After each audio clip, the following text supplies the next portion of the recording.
Assalamualaikum warahmatullahi wabarakatuh. Perkenalkan, saya Emma Oktavia Ramadhani dengan NIM 2305814 dari program studi pendidikan sosiologi. Di sini saya akan menjelaskan sedikit mengenai social enterprise. Social enterprise atau yang kita kenal juga dengan sebutan perusahaan sosial. Perusahaan sosial adalah bentuk bisnis yang menggabungkan maksimalisasi keuntungan dari penjualan produk dengan dampak sosial yang berkontribusi pada kesejahteraan masyarakat. Perusahaan sosial ini memiliki dua tujuan utama. Yang pertama, menghasilkan keuntungan. Kemudian yang kedua, mencapai hasil sosial, budaya, ekonomi, atau lingkungan yang diuraikan dalam misi sosial perusahaan tersebut. Meskipun perusahaan ini beroperasi seperti perusahaan tradisional, perbedaan utamanya yaitu terdapat pada laba. Laba dari perusahaan sosial ini digunakan untuk mencapai misi sosial, bukan hanya didistribusikan dalam misi perusahaan. Perusahaan bisnis ini biasanya sering memiliki hubungan dengan organisasi amal atau nirlaba yang membantu mereka untuk mendukung misi sosialnya, sehingga misi tersebut dapat berjalan dengan baik.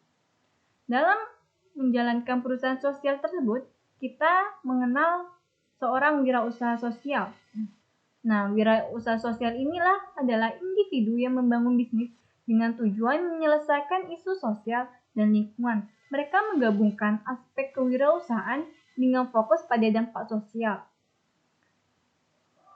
Menurut Bronstein, wirausaha sosial adalah orang yang memiliki ide dan gagasan kuat untuk memecahkan masalah di dunia nyata. Mereka menggabungkan kreativitas dengan visi tentang perubahan. Dalam praktiknya, wirausaha sosial berusaha menciptakan solusi inovatif yang tidak hanya menghasilkan keuntungan finansial, tetapi juga memberikan dampak positif pada masyarakat dan lingkungan. Dalam hal ini, ada beberapa prinsip-prinsip kewirausahaan sosial yang dapat digunakan. Yang pertama yaitu creating opportunity, membuat peluang. Wirausahawan sosial biasanya menciptakan peluang baru untuk mengatasi masalah sosial. Biasanya mereka akan melihat masalah sosial apa yang bisa diatasi, seperti banyaknya pengangguran. Nah, dengan mereka membuka usaha, mereka menjadikan target orang-orang pengangguran tersebut untuk bekerja, namun dengan kriteria yang ditentukan. Kemudian adanya inovasi. Mereka menciptakan solusi baru dan kreatif untuk tantangan sosial.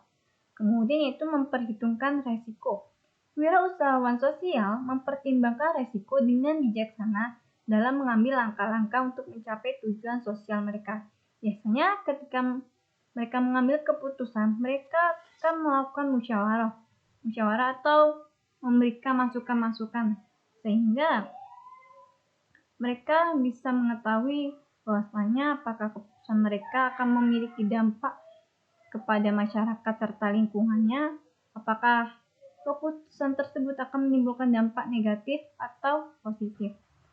Nah, dalam hal ini ada beberapa contoh social enterprise seperti toko yang mendukung pekerjaan anak-anak terlantar, di mana dengan menjual produk-produk yang dibuat oleh mereka. Biasanya toko ini akan membeli produk-produk yang dibuat oleh anak-anak, kemudian akan dijual oleh mereka. Kemudian yaitu perusahaan yang mengurangi limbah plastik. Dalam hal ini, perusahaan biasanya menciptakan produk yang ramah pada lingkungan. Kemudian koperasi petani organik. Perusahaan ini biasanya memastikan keberlanjutan lingkungan dan kesejahteraan petani. Nah, dalam membangun social enterprise ada 4 elemen dasar. Yang pertama yaitu nilai sosial. Nilai sosial adalah elemen yang membedakan perusahaan sosial dari perusahaan konvensional. Hal ini mendorong perusahaan sosial untuk tetap berfokus pada dampak sosial yang dihasilkan. Perusahaan sosial ini berkomitmen untuk memberikan manfaat sosial yang signifikan melalui produk atau layanan yang mereka tawarkan. Kemudian yang kedua yaitu masyarakat sipil. Masyarakat sipil adalah bagian fundamental dalam menjalankan program-program sosial di perusahaan tersebut. Partisipasi aktif masyarakat membantu mengoptimalkan sumber daya alam secara berkelanjutan. Kolaborasi dengan masyarakat sipil memperkuat dampak sosial yang dihasilkan oleh perusahaan sosial. Yang ketiga yaitu inovasi. Inovasi merupakan hal dasar dalam suatu perusahaan sosial.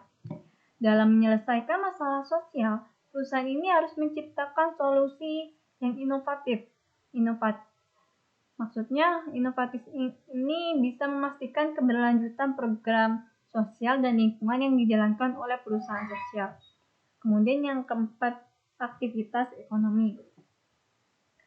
Aktivitas ekonomi adalah elemen fundamental yang memainkan peran penting dalam perusahaan sosial.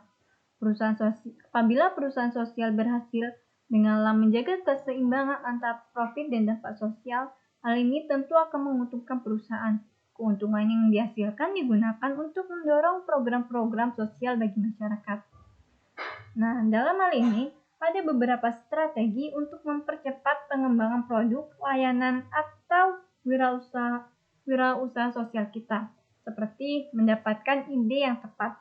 Perusahaan harus terus melakukan hal-hal baru yang berbeda untuk mempercepat tercapainya tujuan, visi, serta misi perusahaan. Segala sesuatu dimulai dengan ide baru yang segar dan menjanjikan. Para eksekutif dan manajer membangun produk dapat dengan menghasilkan ide-ide ini berdasarkan permintaan pelanggan, saran dari karyawan, semua. Kemudian kesesuaian ide-ide tersebut dengan visi dan misi perusahaan. Hal ini merupakan suatu hal penting untuk memastikan bahwa tidak hanya terdengar bagus, namun benar-benar menghasilkan ide yang bernilai signifikan sehingga dapat dimanfaatkan oleh masyarakat.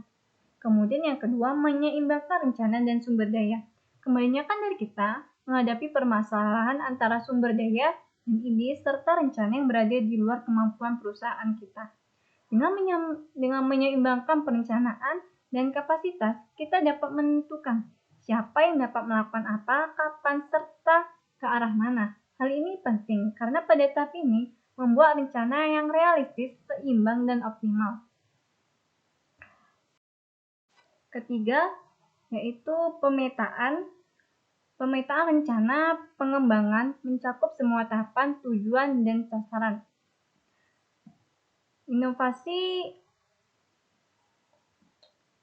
yang kita perlukan itu memerlukan semua tahapan, tujuan, serta saran. Apa yang dapat diukur harus didefinisikan dengan jelas. Jika kita tidak berhati-hati, hal ini akan menjadikan kita buta arah karena kita tidak tahu bahwasanya pemetaan rencana akan seperti apa. Pada tahap ini, kita perlu memutuskan dengan bijak apa yang harus dilakukan terlebih dahulu untuk memilih rute tercepat untuk bisnis kita. Dengan mengingat hal ini, kita dapat membantu portofolio atau prototipe kita dengan benar dan menjalankan setiap fase secara efektif, akurat, dan cepat. Melalui pengolahan prioritas yang tepat dan bijaksana, maka pengembangan proteksi dapat dioptimalkan. Kemudian yaitu yang keempat, manajemen risiko. Seringkali tantangan yang dihadapi perusahaan menghalangi mereka untuk bertindak cepat. Masalah dan resiko yang tidak terselesaikan seringkali menyebabkan perusahaan mengorbankan rencana jangka panjang mereka demi menyelesaikan masalah jangka pendek. Resiko merupakan bagian integral dari perusahaan. Semakin inovatif kita, semakin tinggi resikonya. Perencanaannya yang baik akan membantu mengidentifikasi resiko dan masalah sejak awal. Dengan cara ini, resiko dapat lebih mudah dicegah dan diatasi. Selain itu, jika perlu kita mengatasi resiko yang tidak dapat diatasi sejak awal, kita dapat memutuskan untuk menghentikan proyek sebelum dana dan sumber daya yang signifikan terbuang dengan percuma. Nah, itu saja penjelasan dari saya. Kurang dan lebih saya mohon maaf. Wassalamualaikum warahmatullahi wabarakatuh.